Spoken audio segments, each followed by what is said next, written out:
بسم الله الرحمن الرحيم وبه نستعين ثم الصلاة والسلام على سيدنا ونبينا أبي القاسم المصطفى محمد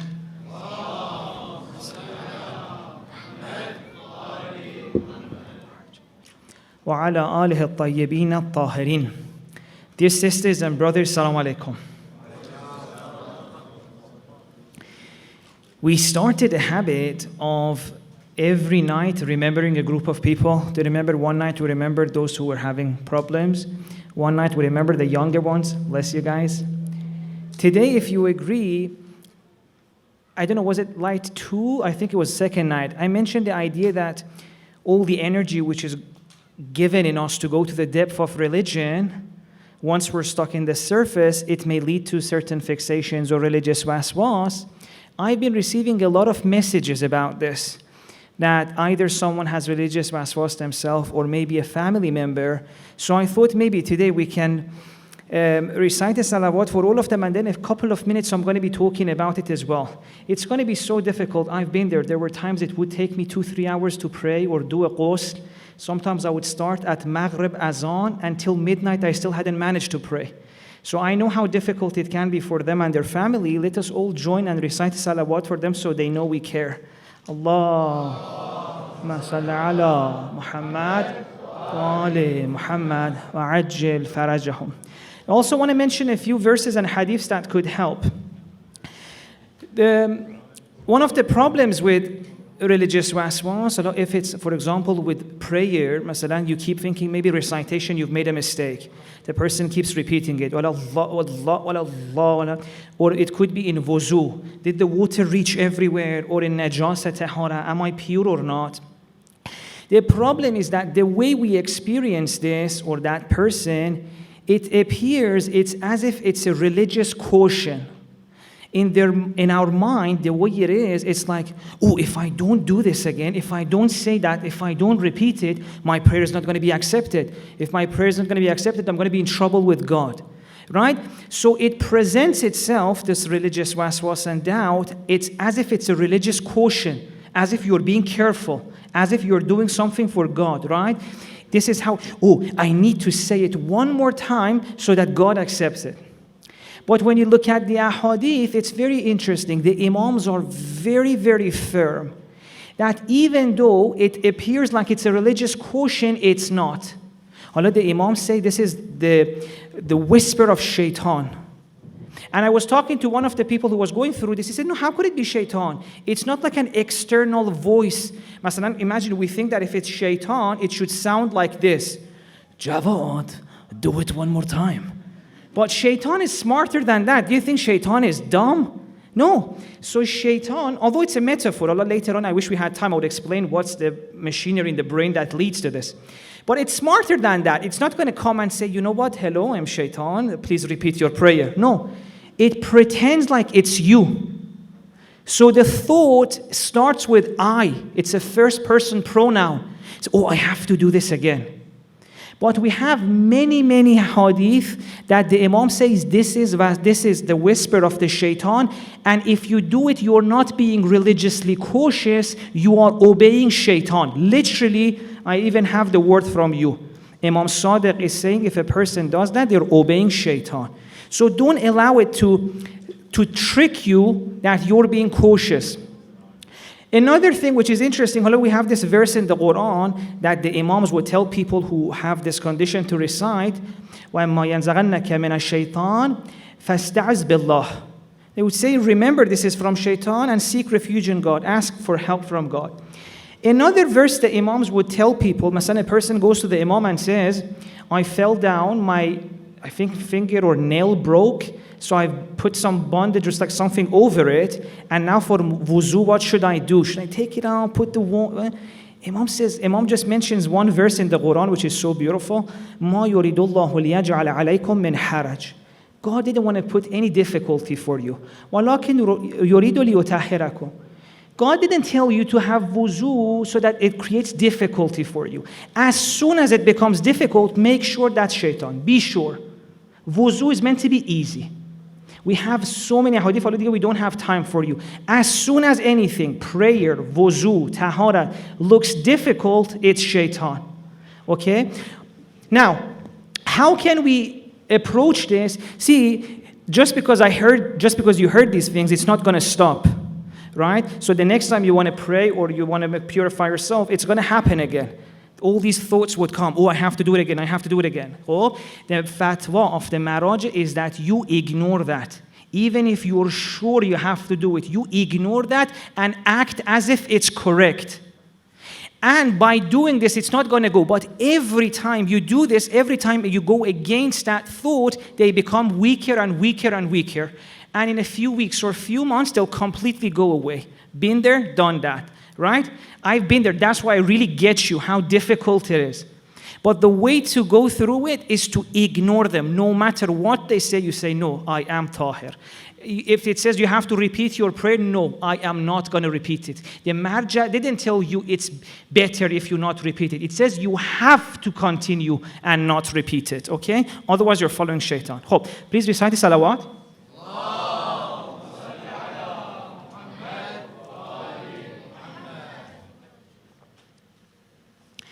Okay, so yesterday we started this discussion that dunya and akhirah are both here. Dunya is the surface, akhirah is the depth. And this world is not dunya.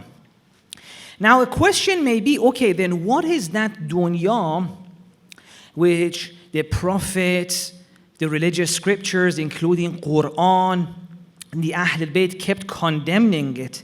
We have so many hadith that dunya is bad, dunya is bad, dunya is bad. What is that if it's not this world?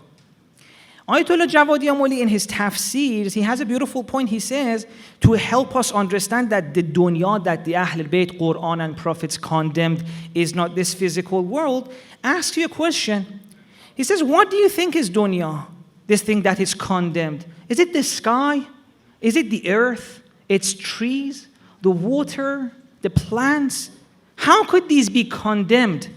These are some of the signs of God. Quran itself says, these things around you, these are my signs. These are not dunya. These are not to be condemned.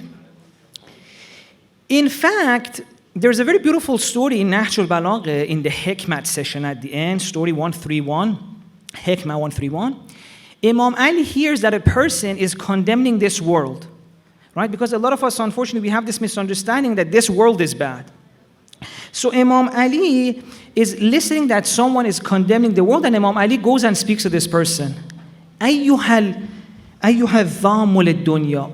You who are accusing the world, do you even know what this world is? And then Imam Ali mentions a few features of this world that I'm going to read for you from here. Just please recite the salawat.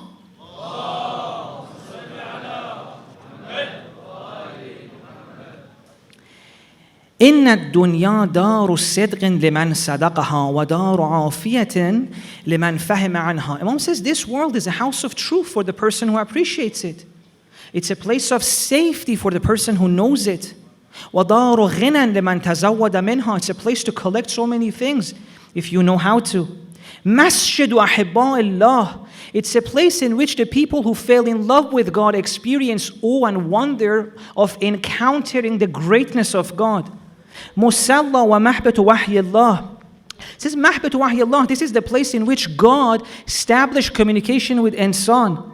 متجر أولياء الله اكتسبوا فيها الرحمة وربحوا فيها الجنة. Imam is saying this is the place in which awliya of God gained access to heaven. ربحوا فيها الجنة. It's a very good place. So again we have another proof that this world is not dunya. Dunya is a way of living in this world. And if you look at the Quran, there are many places in which Quran doesn't refer to it as dunya. It says hayat ad-dunya, the life of dunya, giving us a sign that it's not about this reality, it's about the way you are in it. So a person could be in this place and be stuck in the surface and live in dunya. Another person could be in the same place and go to its depth. which is what Imam Ali says in the rest of that, right? He says, فَضَمَّهَا رِجَالٌ وَحَمِدَهَا آخَرُونَ. Some people will accuse this, and some people will praise it. Is it okay if we just be careful a little bit? Sorry, the people outside, there's a little bit of noise coming. They're not hearing me. If please recite the salawat, maybe they would listen.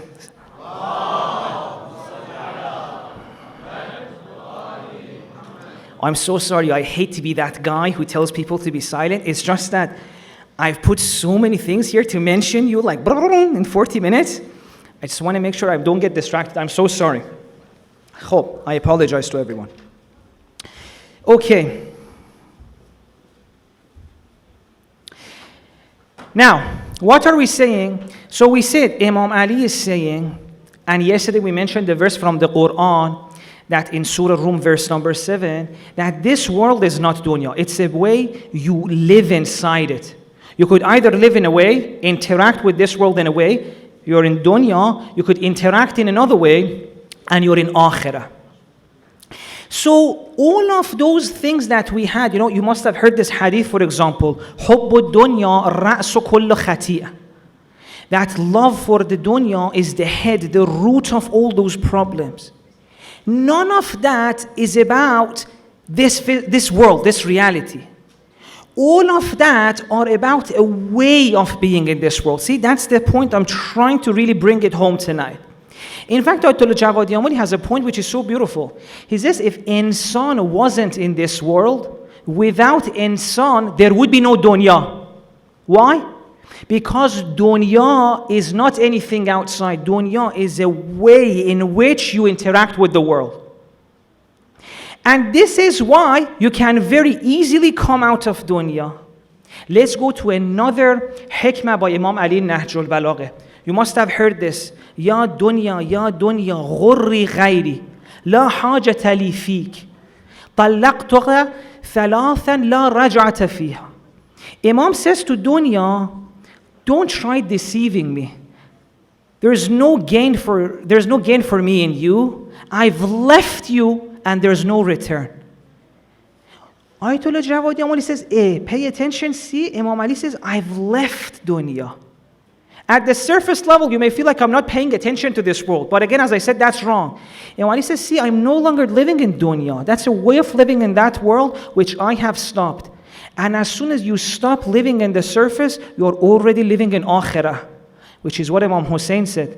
كَأَنَّ الدُّنْيَا لَمْ تَكُنْ كَأَنَّ الدُّنْيَا لَمْ تَكُنْ وَالْآخِرَةَ لَمْ تَزَلْ. The same thing Imam Ali said, Imam Hussein is saying it. It's as if the dunya never existed and akhirah has always been there. So we should know that it is possible to leave dunya, as Imam Ali said, طَلَّقْتُكَ ثَلَاثًا, and enter into living in akhirah very much in this world. Now, in order to give you an example of what does it mean that dunya is a way of interacting with this world, I'm going to give you this example. Imagine a person who has reached a certain age and casual relationships are very salient to him, right? The excitement of flirting, the high of meeting a new stranger, and this is so interesting for them. And they keep seeking and pursuing these kind of relationships, right? They meet a person, they get excited, they have this high, and as they go, everything they say, all the thing they try to do is focused on achieving a goal, a certain action. And as soon as they reach that action and it's performed, it feels like it collapses, right? So they start the whole process again with another person, right? From one casual relationships to another. Now imagine if this person gives up this extensive pursuit of erotic partners and instead decides this person to settle and commit to a relationship in which both parties, they want to know each other at a deeper level, not just the surface, but to really get to know each other and know each other deeply. Not just know the other one deeply, but to also be known. A lot of people would say, yes, this person has grown up, right? From a kind of interaction with other people that was so superficial that you would only know the surface of that person, and both parties would be left afterwards feeling like they were not understood. They would be like, it's as if they felt maybe not satisfied. That deep yearning for attachment, for a love, for someone to know them deeply, to appreciate not just their surface or their body, but the realities of who they are. All of that was in the first way of interacting with others. All of that was left unaccomplished. But as soon as the person decides, you know what, I want to, instead of that, get to know someone deeper, commit to this. And this is what love, by the way, is. This increasing mutual self-disclosure, where you get to open up the deeper levels of who you are to someone and to get to know them deeper as well. This is love. So see, in these two different relationships, two different types, nothing changed. The same person, the same world, the same people. It's just the way they interacted became different. So when I'm saying that akhirah and dunya are here as well, it's very similar to that. In the same way that you can either know the surface of a person, know them casually, or you can get to know them very deeply and also be known by them in this kind of intimate, mutual understanding. You can have the same relationship with this world. You can either be in this world and only know its superficial, shallow level, or you can get to know the world and its reality very deeply and also feel that you are known by it. This kind of deep participatory knowledge, which that's why Islamic mysticism is called irfan, knowledge, ma'rifah. So this is what I mean by this idea that akhirah is available right now. It's just the way you're interacting with the world. And now I want to mention another thing. Bring that example to your mind, a person who has a deep yearning for a kind of, there's a need inside for love, for understanding, but the way they're trying to satisfy that need is by casual encounters, maybe one night with this person, a few days with that person. And every time, as soon as they leave, how do they feel? Maybe heartbroken, still yearning. Doesn't that remind you of some of the description of Jahannam, of hell? That there you'll feel thirsty, you keep having water, and you get thirstier. That's not just about some later time. It's about right now in this world. You can interact in a way in this world that you keep chasing things, but they make you thirstier. If you don't go into the depth of this reality, you can keep having casual relationships and still that deep yearning you have for being understood, for relationship, for intimacy is not satisfied. You keep having the water and you become thirstier. But at the same time, you can have another intimate relationship, commit to someone and get to know them. Now I'm saying the same kind of commitment could be made into this world, and you get to go to its depth and see what it's at its depth. Okay.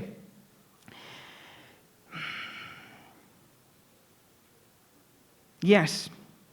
So now you can see how much, unfortunately, some of us, we've made a mistake in misplacing the condemnation which we can find in the ahadith and in Quran about dunya. Instead of putting it on a certain way of being in this world, we have misplaced that condemnation on this world. So there are a lot of people who say, no, this world, you know what, it's not good enough. This life, this world, this is all dunya. One day akhirah will come. And so by misunderstanding what dunya is, we end up condemning the life of this world, which is in fact one of God's biggest gift to us. What was Imam Ali saying? Dar al-Sidq. So many beautiful qualities it has. Not only this is one of God's most beautiful gifts, the life of this world that we have and should not be condemned, This is the only opportunity we have to actualize and realize and gain akhirah and heaven. What did Imam Ali say in that hikmah? رَبَهُ بَحَالْ جَنَّةِ. This is your opportunity to gain access to heaven. In the other one we mentioned in Khutbah Muttaqin, he said, فَهُمْ وَالْجَنَّةِ كَمَنْ قَدْ رَآهَا فَهُمْ فِيهَا مُنَعَّمُونَ. This life is the place in which you can gain access to heaven, to akhirah, and if you don't do it here, that's it, gone. This is such an important place. And instead of understanding how important, how beautiful this world is, instead of using this opportunity of this beautiful life to actualize heaven, to access akhirah, we spend it condemning it and waiting for a heaven that we have made in our head that will come only after we die. Meanwhile, we turn this one into a hell. Even though I told you hell exists right now. Although this is something that I will come back to in future nights and try to explain it in more details. Okay, so now we know this world is not dunya. This world is not the thing which is condemned. The thing which is condemned, it's about a way of being in this world, like that relationships. So what is that? What is condemned? What is that bad thing that حب الدنيا رأس كل خطيئة? It's very interesting. Quran gives us a few qualities about that. And it's also very interesting that something in the Quran confirms what I just said. Quran many times doesn't refer to it even as dunya. It refers to it as what? Hayat dunya, the life of dunya. Which is exactly confirming what I said, that it's not about a place. It's about a hayat, it's about a lifestyle. It's about a way of living in this world. And for example, in Surah An'am, verse 32, what do we find? وَمَا الْحَيَاةُ الدُّنْيَا إِلَّا لَعِبٌ وَلَهْوٌ. Hayat الدُّنْيَا. That thing which is confirmed is nothing but distraction and gain. خب, if hayat الدُّنْيا is lahv, is distraction, what does that tell you? That in this world, you can get distracted. خب, distraction always means going away from something important. That means in this world, akhirah is there. The important thing is already here. And dunya is only a life in which you are distracted from the important things in this world, which is the akhirah.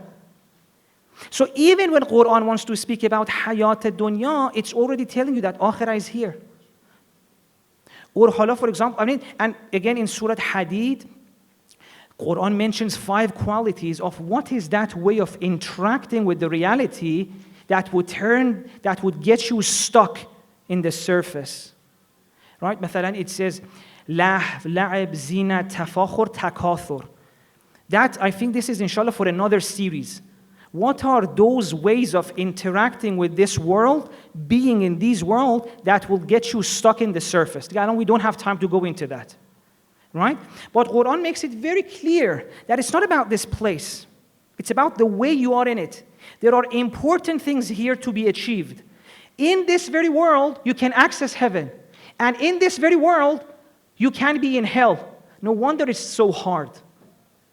A lot of us were so scared that one day we'll go to hell, which would be so difficult, not knowing that already most of the difficulties of hell, we could be in them. مَا مِنْكُمْ إِلَّا وَارِدُهَا. This hadith, this verse in the Quran, there is no one unless they have entered hell and then they have to go through hell to get out. We always think that's going to happen later on, not knowing that literally in this place we could be in hell. And no wonder it's so difficult. Allah will explain about this more as we go on in the next few nights. And maybe a little bit tonight as well. خب, what happens, let's say, because a lot of you may be saying, Sheikh, if heaven is accessible here, as Imam Ali said, رَبَهُ بَحَالْ جَنَّةِ فَهُمْ فِيهَا مُنَعَّمُونَ كَأَنَّ الدُّنْيَا لَمْ تَكُنْ وَالْآخِرَةُ لَمْ تَزَلْ. How come we're not feeling it? How come we're not experiencing it? I'm saying the reason for that is that we got stuck at the surface. That whole thing about lahw and la'ib, because we had a superficial understanding of it, we didn't manage to learn its lesson and not get stuck. We actually got distracted. And I want to tell you later on that even our religious narrative not only didn't help us because it was superficial, it actually contributed to us getting stuck on the surface. What happens when you get stuck in the surface? In the same verse, in the same surah, Surah Hadid, verse 16, God explains it. طال الأمد فقست قلوبهم. Quran says when this happens, when you get stuck at the surface, when you're distracted with the surface level of this dunya, with hayat dunya, slowly, your heart becomes hardened. Your hearts become hardened. Imagine a river, a stream, which is carrying some sediments, maybe some pebbles, some sand. Slowly, these pebbles could settle down, these sands could come on top of them, and if the flow of the river is not that strong, slowly, maybe these pebbles will get stronger and stronger, sands will fill their holes, and there would be no room for the flow of the water, and if the flow is not very strong, slowly, the river may die. The river may die, the stream may die, and you'll see that where there was a river, now you only have stones. Quran is using that metaphor to speak about us, our heart. And of course, even heart is a metaphor. Quran is saying, see, life flow, life energy, this high that God is, and it's giving us this life, it's coming through you. This flow is coming through you. But if you are not careful, you may end up doing things, get pebbles on the way, that slowly build up and stop that flow of God's love and life to come through you. And your hearts become hardened, and the water flow stops. Haven't many of you felt sometimes that, I don't feel alive? Haven't you who sometimes told your partner, come on, we need to do something to feel alive? That's what Quran is saying. Quran is saying we have turned into stones. But I wish I could tell you how crazy this is. Right now, the things which have become so normal for us, this way of life, according to Quran, this is literally hell. We have become so used to it that we're not even understanding what has happened to us. Because our religious narrative was so superficial, it wasn't alarming enough to wake us up that the life we are in right now, it's pretty much the worst it can ever get. In Ayatollah Jawad Yamuli, when he's talking about this verse in Surah Hadid, he reminds us of another verse, verse 74 of Surah Baqarah. Right? Let me read it so I don't want to make a mistake. It says, ثُمَّ قَسَتْ قُلُوبُكُم مِّن بَعْدِ ذَلِكَ, and your hearts became so hardened after that, فَهِيَ كَالْحِجَارَةِ أَوْ أَشَدُّ قَسْوَةً. God is saying your hearts have become so hard, it's like a stone, but actually no, it's even harder than stone. And you're like, why is it like that? It says, see, even with rocks, every now and then, maybe a stream would spring out. Or maybe the rock would fall, it would collapse, and water would come through it. But it says, what's happened to you guys? Your hearts have hardened so much. You're here, you don't see me. Not only you don't feel God, you don't experience God, you don't experience yourself, you don't experience Akhirah. What has happened to you? Do you realize what I'm saying? That we are stuck at the worst place, and we don't even know. We didn't even know. Imam Ali says, in this world you should see God. God should be the reality of your life. You should be enjoying heaven.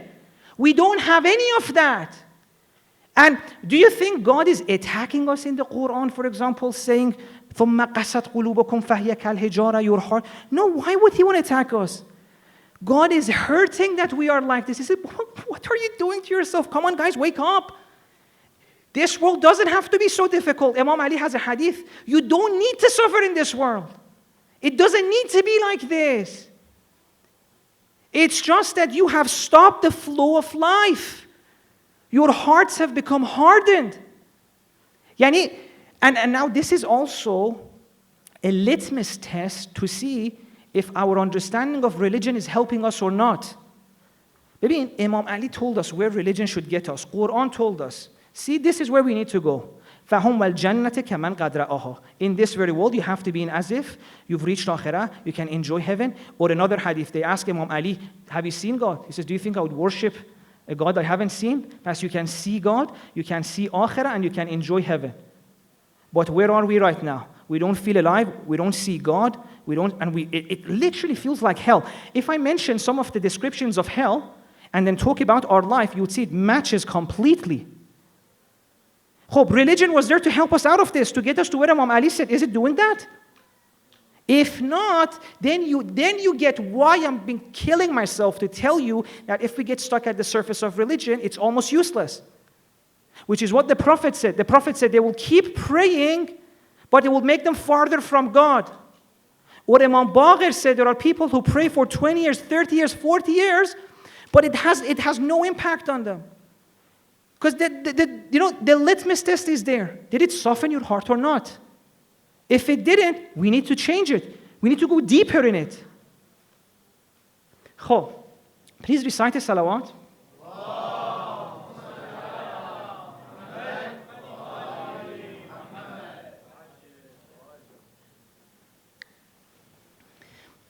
Prayer is meant to be a drill that can drill through the stone of our heart and open it up. There's a story of one of the scholars, he was crying. I say, why are you crying? He was reflecting on 74:2, right? Verse 74 of Surah Baqarah. He was saying, we are in ghafla and we don't know it. That's the problem. See, when you're stuck at the superficial level of religion, what do they define ghafla as? They say ghafla is when you're not thinking about God. So if you ask them that, are we right now in ghafla of God or not?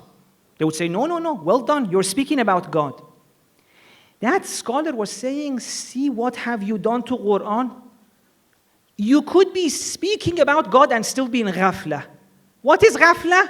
Ghafla is not speaking about God. Ghafla is not seeing God. I wish you would get what I'm saying. I'm so sorry this tongue is not articulate enough to tell you how terrible the situation we are in right now is. And how all of religion came us to basically make our life easier, get us stuck out of this trap of dunya. And it hasn't done that yet, but it can. Saying this is ghafla. You know what is ghafla? When you can't see God. When life doesn't make sense. When you can't even see yourself. When you don't enjoy it. Do you feel God's love? Imam Hussein in Dua Arafah, look at Dua Arafah and see that God, how much He loves you. He says, before you were born, God loved you. Every time you have a problem, God is embracing you in His love. وَوَسِعَ الْمُسْتَقِلِينَ رَأْفَةً وَرَحْمَةً وَحِلْمًا. Even when you make mistakes, God surrounds you with رَأْفَةً وَرَحْمَةً وَحِلْمًا. Do you see that? No, that's ghafla. And I'm not attacking any one of us. We're all stuck like that. We're all in the same situation. So when I told you the other day that when we say Imam Hussein stood for justice, that's true, but it's so basic, this is what I mean. Standing for justice is great. It's so much higher than where I am right now, but it's still nothing compared to what we should have all achieved. We're all waiting for one day to die to go to heaven, not knowing this is it, this is the opportunity to make it. And what we are in right now looks very much like hell. Although inshallah later on I'll bring verses from the Quran to explain what I mean, that this is hell. This is. Why is it so difficult? Do you remember? We said we need to make sense of the suffering in our narrative because we're stuck in hell. Because we're stuck in the surface of this world. Let's speak a little bit about what are these pebbles, what are these sediments that stop the flow of life, of connection to God in the river of our heart. Allama Tabatabai, in the Risalat al-Insan, in which he's trying to explain what insan is, based on Quran, he has a chapter with the name is so beautiful. He says, Hayatul Insan Dharfu Nafsih. The life of insan, 60, 70, 80, 90 years, is the container of his or her self. What does that mean? It means you're here for 60, 70, 80 years, no matter how many years, okay? Whatever you do every second of your life, every little decision you make is like an ingredient you're putting in a container. By the end of it, whatever you've put there, the overall sum of all the things you've done, all the things you've fought, all the things you've seen, all the things you heard, is you. That is called insan. That is the thing that you call I. Right? Imagine in two houses, let me also make an example which softens things a little bit. I think I've created so much tension. Imagine in two houses at noon, 12 o'clock, they put two pots on the stove. 12 o'clock, noon, two pots on the stove. Hot water in both of them. So their starting point is the same, right? Now, in one of the pots, they decide to put, for example, meat, maybe some onions, tomato, some yellow split peas. The other house, in the pot which had hot water, they put, for example, meat, green vegetables, herbs, lime. Even though at 12 o'clock both the pots were the same, hot water inside them, in few hours, one of the houses they're going to have qeymeh, the other house they're going to have qurm sabzi. They started exactly the same, but based on what they put it, they're going to have two different experiences. Allah is saying you're the same. You have 70 years to cook yourself. Whatever you do, whatever you see, whatever you hear, whatever resentment you keep in, everything is like an ingredient that you put inside yourself. And what are you cooking? Yourself. After 8 years, all the things that you've put, they become you. And by the way, it's not like, for example, that qeymeh is different to its ingredients. No, the qeymeh is literally the ingredients. It's not like you have a qeymeh and you put ingredients. No. So he says, you are literally all you do. Hayatul insan dharfu hayateh. And it's not just, for example, a few actions, like if you lied or not, or if you prayed or not. No, every single decision. Maybe at every single second of our life, every decision we make, do I get up for this person or not? Do I smile or not? Do I share this or not? He says you are either creating a kind of person that can see heaven, or you're going to create a person that is stuck in hell and trapped in dunya. And this is why he says the original meaning of Pul Sirat. This Pul Sirat has already started. Have you heard of the bridge of Sirat? That they say it's a very thin bridge that you walk over. And if you make one mistake, you'll fall into hell. But you have to be very careful, walk on that narrow bridge to get yourself out of hell into heaven. He says that Pul Sirat is every single decision you're making in this life, which will determine whether you become a kind of person like Imam Ali described, that here, فَهُمْ وَالْجَنَّةِ كَمَنْ قَدْ رَآهَا فَهُمْ فِيهَا مُنَعَمُونَ, or you're a person like me, stuck in hell, وَمَا مِنْكُمْ إِلَّا وَارِدُهَا, suffering, trapped in dunya, and cannot see God, cannot feel God. His heart is hardened and is full of life, and world just doesn't make sense. So this is what we mean. This is where all those pebbles come. Do you remember Quran said, ثُمَّ قَسَتْ قُلُوبُكُمْ, or طَالَ الْأَمَدْ فَقَسَتْ قُلُوبُهُمْ, that their hearts became hardened? This is how it happens, based on the ingredients we put inside ourselves. Now with qurm sabzi or with qeymeh, you can also feel the same thing. Maybe a person can cook a food that is so beautiful, they enjoy it, or maybe another person can cook a food which is so unhealthy. We sit at the table of the food that we cook ourselves, and that's ourselves. Now, the problem here is that just knowing this is not going to cut it. Because someone may say, okay, from tomorrow, I'll start putting other things inside myself. But it's not that easy. Because the problem is once you put something in the pot long enough, it's going to become so immersed with other ingredients which is not easy to take it out. The same is with us. If you put something inside yourself for a long time, if you just repeat it enough times, it becomes so hard to remove it. In Islamic spirituality, we have two concepts called hal and malakeh. Hal is when you've put something inside yourself for a little while, so it's easier to do it. But still, you're not forced. It's not a compulsion, right? So maybe initially you made a decision. Should I do this or should I not? You were thinking. But after a while of doing it, it becomes a hal, which means that it's a little bit easier to do it. You don't need to put as much effort into deciding. It's a little bit more impulsive. But if you do that more number of times, it turns into a malakeh. And what a malakeh is, it's an ingredient that has been in the pot of yourself for so long that it's almost impossible to change. Not impossible, almost impossible. And so by the time we are 30, by the time we are 40, most of who we are is just these malakats. By the time we're 30, 40, we're not making decision for every single thing. Most of it is on autopilot. Most of it is hardwired. Most of it is a habit which have turned into compulsion. The way we react to other people, the way we deal with the bad news, the way we see the world. Whether we can have a positive view of the world or a negative view of the world. Because these patterns, these malakats are not just actions. It's not only about, for example, when you wake up. It's not just if you go to gym or not. It's not just about your posture. Again, your posture is something you make yourself. Live in a certain way, your posture will go that. Change that, it will become like this.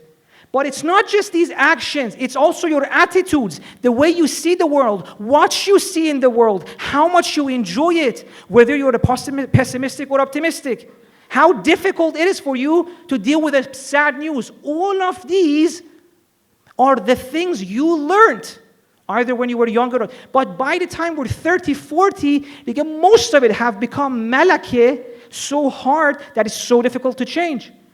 And now it makes sense why a lot of grandpas or grandmas they never change. It's so difficult for them to change. Because so many patterns have become so strong that it's not easy to fix it. It's not easy to change it, although it's possible. It's possible. So, this is where all those pebbles, the sediments come. Please recite the salawat.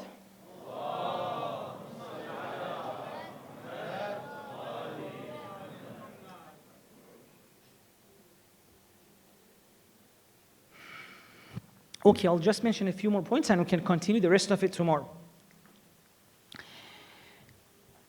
The same thing that we had in Islamic spirituality, because one of the things I said was what?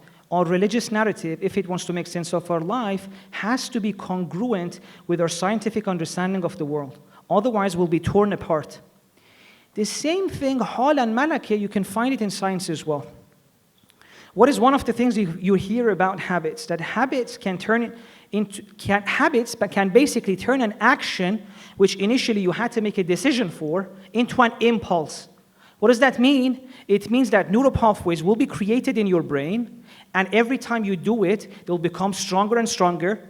More synapses will be formed. Your brain literally changed. And it's like if initially going, for example, from this point to that action, let's say you wake up in the morning, whether you want to go for a walk or not. If the path in your brain from getting up and going for a walk was initially maybe a path that wasn't that clear, it was like a muddy path, the more you do it, it becomes stronger, like a highway even. And it's so much easier to do it. Now, the problem is that the same thing that can help us create good habits can also become true with bad habits. So if we do something which is bad for us, or if it's an attitude, a way of looking at the world. For example, thinking, or tomorrow we'll speak about these habits and patterns of thinking or perceiving the world. Slowly, they can turn into an impulse, but at some points, habits free themselves from higher order control. The motivational core of your brain, the striatum, the OFC, and the amygdala will be partially disconnected from the dorsolateral prefrontal cortex. And what happens, literally, it means that you will lose your grip over your actions, which is what we said with malakat. And that's why Again, the Prophet said, I have come to do what? يَضَعْ عَنْهُمْ إِسْرَهُمْ وَالْأَغْلَالَ الَّتِي كَانَتْ عَلَيْهِمْ. I've come to remove the shackles which are keeping you in bondage. One of the ways we're stuck at the surface of the world and we can't see akhirah right now is that we have put things inside us which are taking our freedom away from us, losing our agency. And it's become something that lives inside us, does not allow us to live freely. And the Prophet says, I've come to help you let go of these. Because what happens is that, we'll discuss that tomorrow. Please recite salawat.